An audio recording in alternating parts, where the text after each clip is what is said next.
செவ்வாய் வந்து கண்டிப்பா ரொம்ப நல்லா இருக்கணும். செவ்வாய் நல்லா இருந்தா தான் எந்த ஒரு சேலஞ்சையுமே வின் பண்ண முடியும். செவ்வாய் அப்டின்னா தளபதின்னு வச்சுக்கோங்களேன். அங்க அரசன் சொல்லிடுவார், "நீ போர்ல போய் வின் பண்ணிட்டு வான்னு." ஆனா அந்த இடத்துல இந்த ஸ்பான்டேனியஸா டிசைட் பண்ணி எப்படி வராங்க, அத எப்படி நம்ம அட்டாக் பண்ணணும் அப்படின்னு சொல்லிக் குடுக்கறது தான். இங்க செவ்வாயினுடைய வின்னிங் வந்து ரொம்பவே பொறுமைன்னு ஞாபகம் வச்சுக்கோங்க.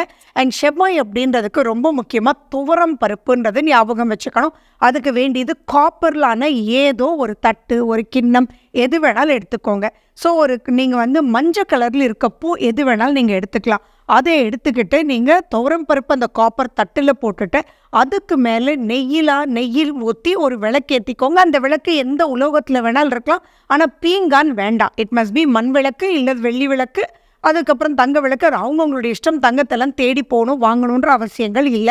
அதுக்கப்புறம் பார்த்தீங்கன்னா, நீங்களே இவ்ளோ சூப்பரா இன்க்ரீஸ் ஆயி எதையும் ஜெயிக்கலாம்டான்ற கான்ஃபிடன்ஸ் உங்களுடைய வின்னிங் சீக்ரெட்டா அமையும்.